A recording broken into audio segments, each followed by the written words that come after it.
げんこつ衝突プラス神秘プラス深淵の二呪いプラス白雨プラス異国プラス竜ワンピース現時点で最強の合体技他にない。皆さんこんにちは、私はシレンナです。ワンピース第1163話が公開されました。タイトルは約束です。この話の展開は前話に続き、イムがサターン星に憑依して出現する。見た目はまるで直接合体したかのようで、体格は異様に巨大だ。イムは目の前の海軍の兵士たちを非常に目障りに思い、攻撃を仕掛けようとする。彼女の憑依は単なる合体ではなく宿主の能力を強化するもので、よく見ると雲の爪に分岐が現れているのがわかる。その後イムは無差別に全員を攻撃し始め、海賊たちは皆呆然とした。なんで海兵が？どっち側の何なんだ？いや、無差別。みんなが一斉に逃げ惑い、海軍も後退を始める。ロジャーは仲間が負傷するのを見て激怒し、ギャバンに率いて仲間を援護させ、先に財宝を運ばせて、自ら参戦の構えを見せる。ガープもこの時感情が高ぶっている。どうなってんだ？なんだあの化け物は。我が魔全球にサターン星が見よう。五老星か。初めて見た。ウジ虫どものトップは相応の姿してんだな。ガーブ中将、口を慎んで。イムとロックスが正面から対峙し、二人の会話には眼蓄がある。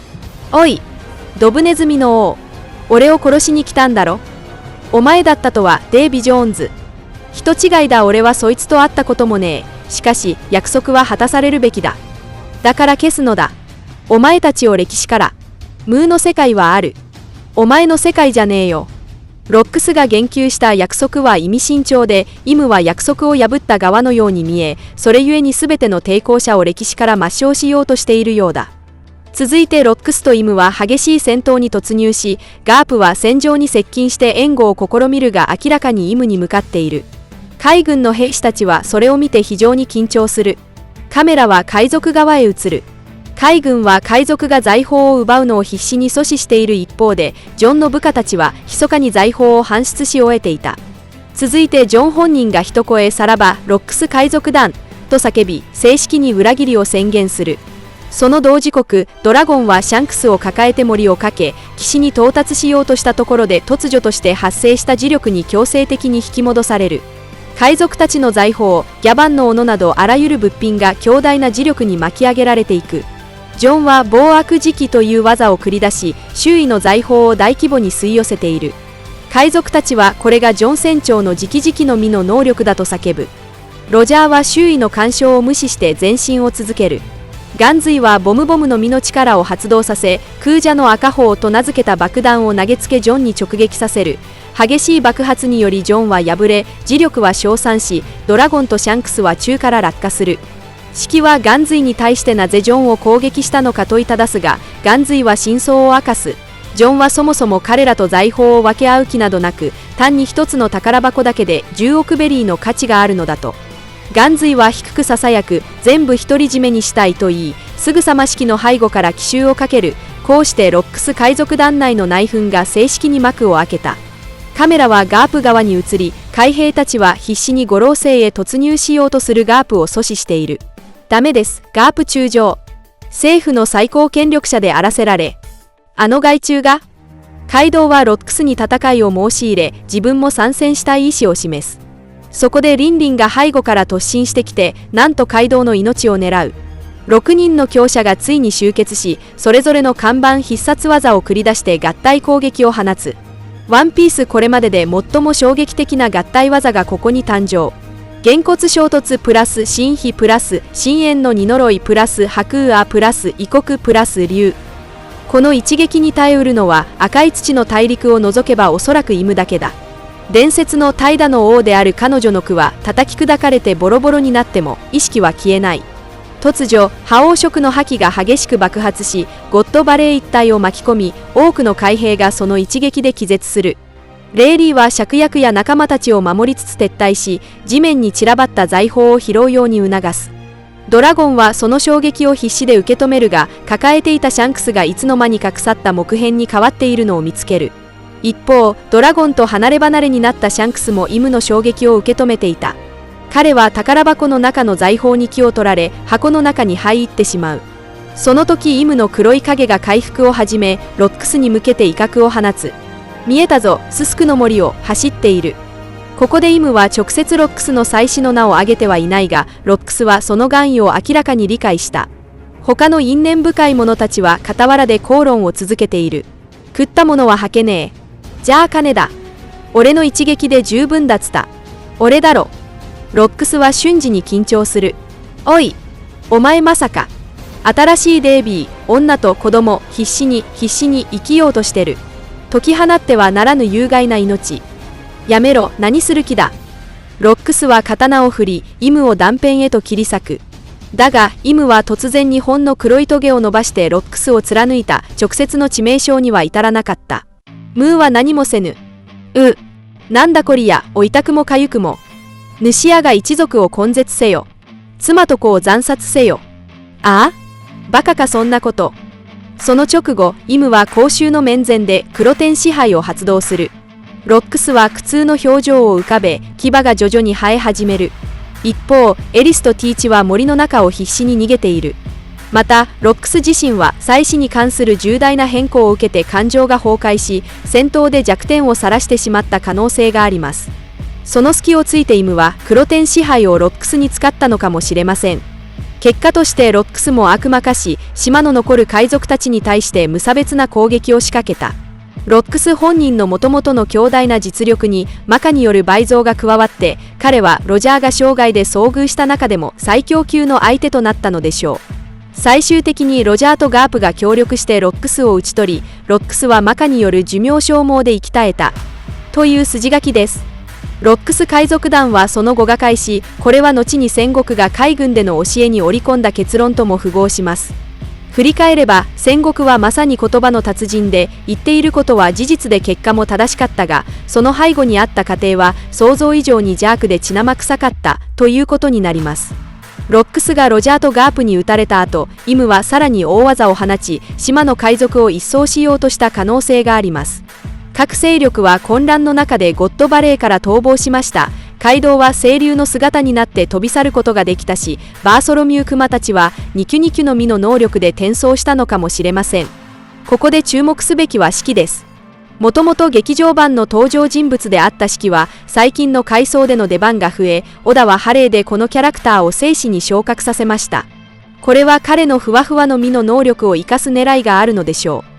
第1162話でロックスは神の騎士団の追撃を止めるために島を一刀両断しましたが、ロックスが切り離したその小さな陸海こそがシキや他のロックス海賊団残党の脱出に重要な役割を果たした可能性が高い。劇場版ワンピースフィルムストロングワールドでも見られたように、シキはふわふわの実で島を浮かせることができます。海賊たちは脱出後、一部は八ノ巣へ戻り、シキはゴッドバレー由来の浮遊島の資源を利用して巨大な艦隊を築こうと考えた。そしてその島を赤い土の大陸を越えて運んだ。これがもともと西の海の島がどうして楽園側の間の三角地帯に現れたのかを説明する一助となるかもしれません。シキのふわふわの実以外にそんなことを可能にするものはまず考えにくいでしょう。その後シキはマリンフォードで捕獲され、その島は放棄され、最終的に月光モリアに発見改造されて世界最大のスリラーバークになったというのが私の推測です。が過去に公開した考察動画でも多く語ってきたように、ケルベロスや古代巨人族オーズ、あるいはモリアが影を吸収して戦力を増すような振る舞い。スリラーバーク編全体はイム勢力の縮図のようにも見えます。例えばイムが得意とする憑依に相当する手法はモリアにも似た鋭革命がある。彼は影帽子を他人の影に融合させ、影の形を変えることで本体を操れるのです。モリアの支配の中心が影だとすれば、イムにとっての核心はやはり生命でしょう。これまでイムについては様々な考察が出回ってきました。得意な悪魔の実の能力者だという説や、そもそも悪魔そのものだという説もあります。しかし、聖地深部にあるあの天龍人の国宝を無視しては本当の秘密にたどり着けないかもしれません。小田先生は我々との情報格差を利用して、いつでも従来の設定を覆すような新概念を投げてくる可能性があるので、私の分析はあくまで現存する手がかりに基づく推測にとどまります。とはいえ国宝、衛星、不死というタグは非常に目立ちます。天龍人の国宝はイムが支配を維持するための重要な装置である可能性が高いのです。イムは自身の衛星とその国宝を取引し、悪魔と契約を結ぶための力を得ているのかもしれません。今のところ私の傾向では、イムは最終的な黒幕の有力候補ですが、あるいは別の超自然的存在の代理人に過ぎない可能性もあります。ネローナ家のイム星から現代の世界王イムへと続く系譜を考えると、彼女は1000年に一度の衛星する怪物を具現化した存在と見ることもできるでしょう。しかしどんな力にも代償がある。イムの永遠の命を維持し、五老星や神の騎士団が戦闘中に再生し続けることを可能にするためには、他者の命を絶えず捧げる必要があるはずです。これは第一世界から存在していた邪悪な何かが第二世界でイムに発見され取引されたという筋書きとも整合します。イムはその頂上の力でジョイボーイと古代王国が有していた先進技術を打ち破り、ジョイボーイは3つの古代兵器を未来に隠す決断をせざるを得なかった。そう考えると筋が通ります。天龍人が3年ごとに行う人間狩りは単なる残虐な遊戯ではなく、国宝と悪魔へ命を捧げる儀式である可能性も否定できません。儀式遂行のために五老星の森林が必要とされることすらあり得るのです。イムはこの不死の力を通じて各天竜人の家を強固に縛り付けたのだと推察します。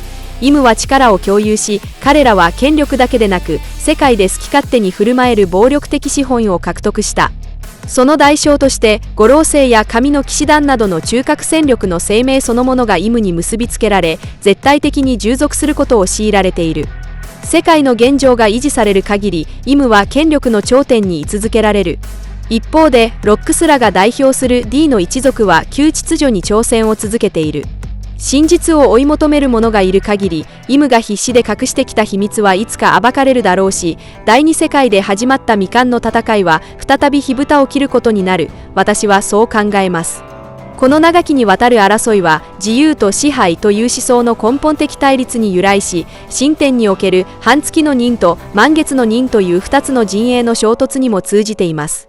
太陽神二家が存在するならば、それに対立する矢の神や悪魔は一体誰なのかという問いが浮かびます。